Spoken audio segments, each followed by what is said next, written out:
ಎಲ್ರಿಗೂ ನಮಸ್ಕಾರ. ನಿಮ್ಮ ಶ್ರಾವ್ಸ್ ಕಲ್ಪವೃಕ್ಷ ಚಾನಲ್ಗೆ ಸ್ವಾಗತ. ಇವತ್ತು ಶಿವರಾತ್ರಿಯ ಉಪವಾಸಕ್ಕೆ ಸ್ಪೆಷಲ್ ಆಗಿರ್ತಕ್ಕಂಥ ಒಂದು ಸಬ್ಬಕ್ಕಿ ಬೆಲ್ಲದ ಪಾಯಸನ ಬೆಲ್ಲ ಹಾಕಿ ಹಾಗೆ ಅದರ ಜೊತೆಗೆ ಎಷ್ಟೊತ್ತೇ ಇಟ್ಟರೂ ಕೂಡ ಗಟ್ಟಿ ಆಗದೆ ಇರೋ ರೀತಿಯಲ್ಲಿ ಸಿಂಪಲ್ಲಾಗಿ ಸರಳವಾಗಿರ್ತಕ್ಕಂಥ ವಿಧಾನದಲ್ಲಿ ಯಾವ ರೀತಿ ಮಾಡ್ಕೊಳ್ಳೋದು ಅಂತ ನೋಡೋಣ. ತುಂಬಾ ಸಿಂಪಲ್ಲಾಗಿ ಮಾಡ್ಕೊಳ್ಬೋದು, ಹಾಗೆ ಎಷ್ಟೋ ಹೊತ್ತಿಟ್ಟರೂ ಕೂಡ ಗಟ್ಟಿ ಆಗೋದಿಲ್ಲ. ಮಾಡೋ ವಿಧಾನ ನೋಡ್ಕೊಳ್ಳೋಣ. ಮೊದಲಿಗೆ ನಾನಿಲ್ಲಿ 1 ಗಂಟೆ ಮುಂಚಿತವಾಗಿ ಈ ಕಪ್ಪಿನ ಅಳತೆಯಲ್ಲಿ 1 ಕಪ್ ಆಗುವಷ್ಟು ಸಬ್ಬಕ್ಕಿ ಅಥವಾ ಸಾಬುದಾನಿನ ನೆನೆಸಿಟ್ಕೊಂಡಿದ್ದೆ. ನೋಡಿ, 1 ಗಂಟೆ ಆದರೆ ಸಾಕು. ಲೈಲಾನ್ ಸಬ್ಬಕ್ಕಿ ಆಗಿತ್ತು ಅಂದರೆ 1.5 ಗಂಟೆ ಆದರೂ ನೆನೆಸಿಟ್ಕೊಳ್ಳಿ. ಇಷ್ಟು ನೆಂದರೆ ಸಾಕು. ಇವಾಗ ಇದರಲ್ಲಿರ್ತಕ್ಕಂಥ ನೀರನ್ನ ನಾನು ತೆಗೆದು ಇಟ್ಕೊಳ್ತಿದ್ದೀನಿ. ಇವಾಗ ನೀರನ್ನ ತೆಗೆದಿಟ್ಕೊಂಡಿದ್ದೀನಿ. ಇದನ್ನು ಒಂದು ಸೈಡಲ್ಲಿರೋಣ. ಕರೆಕ್ಟಾಗಿ ನೆನ್ಕೊಂಡಿದೆ ನೋಡಿ. ಇದು ಲೈಲಾನ್ ಸಬ್ಬಕ್ಕಿ ಅಲ್ಲ, ನಾರ್ಮಲ್ ಆಗಿರ್ತಕ್ಕಂಥ ಸಬ್ಬಕ್ಕಿ. ಎರಡರಲ್ಲೂ ಬರುತ್ತೆ, ಬಟ್ ಲೈಲಾನ್ ಆಯಿತು ಅಂತಂದರೆ ತುಂಬ ಪರ್ಫೆಕ್ಟಾಗಿ ಒಂದು ಸ್ವಲ್ಪನೂ ಒಡಿದೇ ಇರೋ ರೀತಿಯಲ್ಲಿ ಬರುತ್ತೆ ಅನ್ನೋದಕ್ಕೋಸ್ಕರ ತೊಗೊಳ್ಳೋದಾಯಿತು ಅಂದರೆ ಲೈಲಾನ್ ತೊಗೊಳ್ಳಿ. ಇವಾಗ ಗ್ಯಾಸ್ ಮೇಲೆ ಒಂದು ಪಾತ್ರೆ ಇಟ್ಕೊಂಡಿದ್ದೀನಿ. ಪಾತ್ರೆಗೆ ಯಾವ ಕಪ್ಪಿಂದ ನಾನು ಸಬ್ಬಕ್ಕಿನ ಬಳಸ್ಕೊಂಡಿದ್ದೆ ಅದೇ ಕಪ್ಪಿಂದ 3/4 ಕಪ್ ಆಗುವಷ್ಟು ಬೆಲ್ಲ ಸೇರಿಸ್ಕೊಂಡಿದ್ದೀನಿ. ಹಾಗೆ 1 ಕಪ್ ಆಗುವಷ್ಟು ನೀರನ್ನ ತೊಗೊಂಡಿದ್ದೀನಿ. ಜಸ್ಟ್ ನಮಗಿಲ್ಲಿ ಬೆಲ್ಲ ಕರಗಬೇಕು ಅಷ್ಟೇ, ಪಾಕ ತೊಗೊಳ್ಳೋ ಅವಶ್ಯಕತೆ ಇರೋದಿಲ್ಲ ಪಾಯಸಕ್ಕೆ. ಇವಾಗ ನೋಡಿ, ಬೆಲ್ಲನ ಕರಗಿಸ್ಕೊಳ್ಳೋಣ. ಈಗ ಬೆಲ್ಲ ಕರಗಿದೆ, ಇಷ್ಟಾದರೆ ಸಾಕು. ಇದನ್ನು ಒಂದು ಸೈಡಲ್ಲಿ ಇಟ್ಬಿಡೋಣ. ಇವಾಗ ನೋಡಿ, ಗ್ಯಾಸ್ನ ಲೋ ಫ್ಲೇಮಲ್ಲಿ ಇಟ್ಕೊಂಡಿದ್ದೀನಿ. ಪಾತ್ರೆಗೆ ಯಾವ ಕಪ್ನ ನಾನು ಮೆಜರ್ಮೆಂಟಿಗೆ ಬಳಸ್ಕೊಂಡಿದ್ದೀನಿ ಅದೇ ಕಪ್ಪಿಂದ 3 ಕಪ್ ಆಗುವಷ್ಟು ಹಾಲನ್ನ ತೊಗೊಂಡಿದ್ದೀನಿ. ಇನ್ನೂ ತಿಳಿಯಾಗಬೇಕು ಅಂತಂದರೆ 1 ಕಪ್ಪು ನೀರನ್ನ ಸೇರಿಸ್ಕೊಂಡು 4 ಕಪ್ ಹಾಲಾಗುವಷ್ಟು ಮಾಡ್ಕೊಳ್ಬೋದು. ನಾನಿಲ್ಲಿ 3 ಕಪ್ ಮಾತ್ರ ಮಾಡ್ಕೊಂಡಿದ್ದೀನಿ. ಒಂದು ಮಟ್ಟಿಗೆ ಇರಲಿ ಅನ್ನೋದಕ್ಕೋಸ್ಕರ. ನಿಮಗೆ ಜಾಸ್ತಿ ಪಾಯಸ ನೀರಾಗಿರಬೇಕು ಅಂದರೆ 4 ಕಪ್ ಹಾಕ್ಕೊಳ್ಳಿ. ಇವಾಗ ನೋಡಿ, ಮೀಡಿಯಮ್ ಫ್ಲೇಮಲ್ಲಿ ಇಟ್ಕೊಂಡು ಹಾಲನ್ನ ನಾವು ಒಂದು ಸ್ವಲ್ಪ ಬಿಸಿ ಮಾಡ್ಕೊಳ್ಳೋಣ. ಬಿಸಿಯಾಗಿರ್ತಕ್ಕಂಥ ಹಾಲೇನಾದರೂ ಹಾಕಿತ್ತು ಅಂತಂದರೆ ಪರವಾಗಿಲ್ಲ, ನಡೆಯುತ್ತೆ. ಈಗ ನೋಡಿ, ಒಂದು ಸ್ವಲ್ಪ ಹಾಲು ಬಿಸಿಯಾಗಿದೆ. ಈಗ ನಾವು ನೆನೆಸಿಟ್ಟಿರ್ತಕ್ಕಂಥ ಸಬ್ಬಕ್ಕಿನ ಹಾಕ್ಕೊಂಡ್ಬಿಡೋಣ. ಒಟ್ಟಲ್ಲಿ ನಾವು ನೆನೆಸಿರ್ತಕ್ಕಂಥ ಸಬ್ಬಕ್ಕಿ ಇದೇ ಹಾಲಲ್ಲಿ ಕುದ್ಕೊಳ್ಬೇಕು, ಅಂದರೆ ಟ್ರಾನ್ಸ್ಪರೆಂಟ್ ಆಗೋವರೆಗೂ ಕುದಿಬೇಕು. ಅಲ್ಲಿವರೆಗೂ ನೀವು ಬೆಲ್ಲದ ನೀರನ್ನ ಸೇರಿಸೋಕೆ ಹೋಗಬಾರ್ದು. ಅಂದರೆ ರೆಡಿ ಮಾಡಿ ಇಟ್ಕೊಂಡಿರ್ತಕ್ಕಂಥ ಬೆಲ್ಲದ ನೀರನ್ನ ಒಟ್ಟಲ್ಲಿ ಕೊನೆಯಲ್ಲಿ ಸೇರಿಸ್ಕೊಳ್ಬೇಕು. ಹಾಗಾಗಿ ಮೊದಲಿಗೆ ನಾವು ಇದನ್ನು ಹಾಲಲ್ಲೇ ಟ್ರಾನ್ಸ್ಪರೆಂಟ್ ಆಗೋ ರೀತಿಯಲ್ಲಿ ಕುದಿಸ್ಕೊಳ್ಳೋಣ.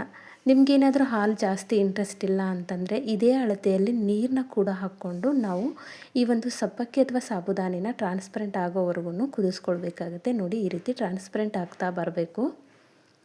ಇವಾಗ ಇದು ಟ್ರಾನ್ಸ್ಪರೆಂಟ್ ಆಗಿದೆ, ನೋಡ್ತಿರ್ಬೋದು. ಈ ರೀತಿ ಟ್ರಾನ್ಸ್ಪರೆಂಟ್ ಆದಮೇಲೆ, ಸಬ್ಬಕ್ಕಿ ಟ್ರಾನ್ಸ್ಪರೆಂಟ್ ಆದಮೇಲೆ ಮೀಡಿಯಮ್ ಫ್ಲೇಮಲ್ಲಿ ಗ್ಯಾಸ್ನ ಇಟ್ಕೊಳ್ಬೇಕು. ಮೊದಲೇ ಒಂದು ಸರಿ ಚೆಕ್ ಮಾಡ್ಕೊಳ್ಳಿ. ಸಬ್ಬಕ್ಕಿ ಅಥವಾ ಸಾಬುದಾನಿ ಟ್ರಾನ್ಸ್ಪರೆಂಟ್ ಆದಮೇಲೆ ನಾವು ಬಿಸಿ ಮಾಡಿರ್ತಕ್ಕಂಥ ಅಥವಾ ಕಾಯಿಸಿ ಬೆಲ್ಲದ ನೀರನ್ನ ರೆಡಿ ಮಾಡಿ ಇಟ್ಕೊಂಡಿರ್ತೀವಲ್ಲ, ಆ ಒಂದು ಬೆಲ್ಲದ ನೀರನ್ನ ಲೋ ಫ್ಲೇಮಲ್ಲಿ ಗ್ಯಾಸ್ ಇಟ್ಕೊಂಡು ಈ ರೀತಿ ಸೋಸ್ಕೊಳ್ಳೋದಾಯಿತು ಅಂದರೆ ಸೋಸ್ಕೊಳ್ಳಿ. ಇಲ್ಲ ಅಂತಂದರೆ ಡೈರೆಕ್ಟಾಗಿಯೇ ಬೆಲ್ಲದ ನೀರನ್ನ ಹಾಕ್ಕೊಳ್ಬೋದು. ಬೆಲ್ಲದ ನೀರು ಹಾಕಾದ್ಮೇಲೆ ಜಾಸ್ತಿ ಹೊತ್ತು ನಾವು ಕೈ ಆಡಿಸ್ಕೊಳ್ಬಾರ್ದು, ಹಾಗೆ ಕುದಿಸ್ಕೊಳ್ಬಾರ್ದು. ನೀವು ನೋಡ್ತಿರ್ಬೋದು, ಲೋ ಫ್ಲೇಮಲ್ಲಿ ಗ್ಯಾಸ್ ಇಟ್ಕೊಂಡಿದ್ದೀನಿ. ಒಂದು ಸ್ವಲ್ಪ ನಮಗೆ ಈ ಒಂದು ಸಬ್ಬಕ್ಕಿ ಬೆಲ್ಲದ ನೀರಿನ ಜೊತೆಗೆ, ಸ್ವೀಟ್ ಜೊತೆಗೆ ಹೊಂದ್ಕೊಂಡ್ರೆ ಸಾಕು. ಯಾಕಂದರೆ ಬೆಲ್ಲದ ನೀರಿನ ಜೊತೆಗೆ ನಾವು ಸಬ್ಬಕ್ಕಿನ ಕುದಿಯೋಕೆ ಇಡೋದಾಯಿತು ಅಂತಂದರೆ ಹಾಲು ಬಳಸಿರೋದ್ರಿಂದ ಬೇಗ ಒಡೆದು ಹೋಗುತ್ತೆ. ಬೆಲ್ಲದಲ್ಲಿ ಹುಳಿ ಅಂಶ ಇರೋದ್ರಿಂದ ಬೇಗ ಒಡೆದು ಹೋಗುತ್ತೆ. ಹಾಗಾಗಿ ನಾವು ಕುದಿಸೋ ಅವಶ್ಯಕತೆ ಇಲ್ಲ. ಆಲ್ರೆಡಿ ಸಬ್ಬಕ್ಕಿ ಎಲ್ಲ ಟ್ರಾನ್ಸ್ಪರೆಂಟ್ ಆಗಿದೆ. ಜಸ್ಟ್ ಸ್ವೀಟ್ ಜೊತೆ ಹೊಂದ್ಕೊಂಡ್ರೆ ಸಾಕು. ನಾವು ಜಸ್ಟ್ ಈ ರೀತಿ ಬೆಲ್ಲದ ನೀರು ಹಾಕಾದ್ಮೇಲೆ ಗ್ಯಾಸ್ನ ಆಫ್ ಮಾಡಿ 10 ನಿಮಿಷ ಇಟ್ಟರೂ ಕೂಡ ಬೆಲ್ಲದ ಒಂದು ನೀರಿನ ಜೊತೆಗೆ ಹೊಂದ್ಕೊಳ್ಳುತ್ತೆ. ಇವಾಗ ನಾನು ಗ್ಯಾಸ್ ಆಫ್ ಮಾಡಿದ್ದೀನಿ. ಈ ಸೈಡಲ್ಲಿ ಒಂದು ಸ್ವಲ್ಪ ಡ್ರೈ ಫ್ರೂಟ್ಸ್ನ ತುಪ್ಪದಲ್ಲಿ ಹುರ್ಕೊಳ್ಳೋಣ ಅಂತ 2 ಸ್ಪೂನ್ ಆಗುವಷ್ಟು ತುಪ್ಪ ಹಾಕ್ಕೊಂಡಿದ್ದೀನಿ. ನಿಮಗೆ ಇಷ್ಟವಾಗಿರ್ತಕ್ಕಂಥ ಡ್ರೈ ಫ್ರೂಟ್ಸ್ನ ಸೇರಿಸ್ಕೊಳ್ಳಿ. ನಾನಿಲ್ಲಿ ಗೋಡಂಬಿ, ಬಾದಾಮಿ ಮಾತ್ರ ಹಾಕ್ಕೊಂಡಿದ್ದೀನಿ.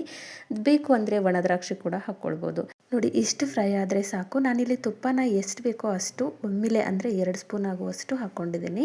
ನೀವು 1 ಸ್ಪೂನ್ ಆಗುವಷ್ಟು ಕೂಡ ತುಪ್ಪ ಹಾಕ್ಕೊಳ್ಬೋದು. ಪಾಯಸಕ್ಕೆ ಎಷ್ಟು ಬೇಕೋ ಅಷ್ಟು ಮೇಲ್ಗಡೆಯಿಂದ ಮತ್ತೆ ತುಪ್ಪನ ಸೇರಿಸ್ಕೊಳ್ಬೋದು. ಇವಾಗ ಗ್ಯಾಸ್ನ ಆಫಲ್ಲೇ ಇಟ್ಕೊಂಡಿದ್ದೆ. ಯಾವಾಗ ಬೆಲ್ಲದ ನೀರು ಸೇರಿಸ್ಕೊಳ್ತೀರಿ ಆಗಲೇ ಗ್ಯಾಸ್ನ 1 ನಿಮಿಷ ಬಿಟ್ಟು ಆಫ್ ಮಾಡ್ಕೊಂಡ್ಬಿಡಿ, ಅಂದರೆ ಹಾಲು ಒಡೆಯೋದಿಲ್ಲ.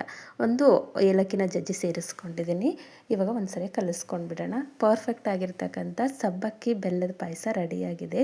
ನೋಡಿ, ಇಲ್ಲಿ ಮತ್ತೆ ಹೇಳ್ತಿದ್ದೀನಿ, ಬೆಲ್ಲದ ನೀರು ಹಾಕಾದ್ಮೇಲೆ ನಾವು ಯಾವುದೇ ಕಾರಣಕ್ಕೂ ಕುದಿಸ್ಕೊಳ್ಬಾರ್ದು. ಕುದಿಸ್ಕೊಂಡಿದ್ದಾಯಿತು ಅಂದರೆ ನಮಗೆ ಈ ರೀತಿ ನೀರಾಗಿರ್ತಕ್ಕಂಥ ಅಥವಾ ತಿಳಿಯಾಗಿರ್ತಕ್ಕಂಥ ಪಾಯಸ ಸಿಗೋದಿಲ್ಲ. ಅದ್ರ ಜೊತೆಗೆ ಬೆಲ್ಲ ಹಾಲಿನ ಜೊತೆ ಸೇರಾದ್ಮೇಲೆ ಒಡೆದು ಬಿಡುತ್ತೆ. ಹಾಗಾಗಿ ನಾವು ಗ್ಯಾಸ್ನ ಆಫಲ್ಲೇ ಇಟ್ಕೊಂಡು 1 ನಿಮಿಷ ಆದಮೇಲೆ ಗ್ಯಾಸ್ನ ಆಫ್ ಮಾಡಿಟ್ಕೊಂಡ್ರೆ ಸಾಕಾಗಿರುತ್ತೆ. ಇವಾಗ ನಾವು ಮಾಡಿರ್ತಕ್ಕಂಥ ಸಬ್ಬಕ್ಕಿ ಬೆಲ್ಲದ ಪಾಯಸ, ಶಿವರಾತ್ರಿಗೆ ಸ್ಪೆಷಲ್ ಆಗಿರ್ತಕ್ಕಂಥ ಒಂದು ಪಾಯಸ ರೆಡಿಯಾಗಿದೆ. ಒಂದ್ಸರಿ ಟ್ರೈ ಮಾಡಿ. ಸಕ್ಕರೆ ಹಾಕಿ ಮಾಡಿರ್ತಕ್ಕಂಥ ಪಾಯಸಕ್ಕಿಂತ ತುಂಬಾ ರುಚಿಯಾಗಿರುತ್ತೆ. ಮೇಲ್ಗಡೆಯಿಂದ ನಾನು ಡ್ರೈ ಫ್ರೂಟ್ಸಲ್ಲಿ ಒಣ ದ್ರಾಕ್ಷಿ ಸೇರಿಸಿರಲಿಲ್ಲ, ಹಾಗಾಗಿ ಮೇಲ್ಗಡೆಯಿಂದ ಒಂದು ಸ್ವಲ್ಪ ದ್ರಾಕ್ಷಿ ಹಣ್ಣು, ಅದ್ರ ಜೊತೆಗೆ ಸಣ್ಣದಾಗಿ ಕಟ್ ಮಾಡಿರ್ತಕ್ಕಂಥ ಬಾಳೆಹಣ್ಣನ್ನು ಸೇರಿಸ್ಕೊಂಡಿದ್ದೀನಿ. ಇದು ಆಪ್ಷನಲ್ಲು, ಬೇಕು ಅಂದರೆ ಸೇರಿಸ್ಕೊಳ್ಳಿ, ಇಲ್ಲ ಅಂತಂದರೆ ಸ್ಕಿಪ್ ಮಾಡ್ಕೊಳ್ಬೋದು. ಜಸ್ಟ್ ನಾವು ಮಾಡಿರ್ತಕ್ಕಂಥ ಪಾಯಸನ ಹಾಗೆ ಕೂಡ ಸರ್ವ್ ಮಾಡ್ಕೊಳ್ಬೋದು. ತುಂಬಾ ರುಚಿಯಾಗಿರುತ್ತೆ. ನೋಡ್ತಿರ್ಬೋದು, ಒಂದು ಸ್ವಲ್ಪನೂ ಒಡೆದು ಹೋಗಿರೋದಿಲ್ಲ, ಆ ರೀತಿಯಲ್ಲಿ ಪರ್ಫೆಕ್ಟಾಗಿ ಬಂದಿರುತ್ತೆ. ನಾನು ಹೇಳಿದಾಗೆ ಒಂದು ಸ್ವಲ್ಪ ಹಾಲನ್ನ ಕಡಿಮೆ ಹಾಕ್ಕೊಂಡಿದ್ದೆ, 3 ಗ್ಲಾಸು ಅಥವಾ 3 ಕಪ್ ಆಗುವಷ್ಟು ಹಾಲನ್ನ ಸೇರಿಸ್ಕೊಂಡಿದ್ದೆ. ನಿಮ್ಗೆ ಇದಕ್ಕಿಂತ ತಿಳಿಬೇಕು ಅಂದರೆ, ನನಗೆ ಈ ಕನ್ಸಿಸ್ಟೆನ್ಸಿಯಲ್ಲಿ ಬೇಕಾಗಿತ್ತು, ಹಾಗಾಗಿ ಈ ರೀತಿ ಒಂದು ಸ್ವಲ್ಪ ತಿಕ್ಕಾಗಿ ಮಾಡ್ಕೊಂಡಿದ್ದೀನಿ. ನಿಮ್ಗೆ ಇದಕ್ಕಿಂತ ತಿಳಿಬೇಕು ಅಂತಂದರೆ ಒಂದು 4 ಕಪ್ ಆದರೂ ಹಾಲು ಸೇರಿಸ್ಕೊಳ್ಳಿ, ಅಥವಾ 1 ಕಪ್ ಸೇರಿಸ್ಕೊಂಡು 4 ಕಪ್ ಆಗುವಷ್ಟು ಹಾಲನ್ನ ರೆಡಿ ಮಾಡ್ಕೊಳ್ಬೋದು. ಐ ಹೋಪ್ ಇವತ್ತು ನಾನು ಮಾಡಿರ್ತಕ್ಕಂಥ ಶಿವರಾತ್ರಿ ಸ್ಪೆಷಲ್ ಸಬ್ಬಕ್ಕಿ ಬೆಲ್ಲದ ಪಾಯಸ ರೆಸಿಪಿ ನಿಮಗೆ ಭಾಳ ಇಷ್ಟ ಆಗದ ಅಂದ್ಕೊಳ್ತೀನಿ.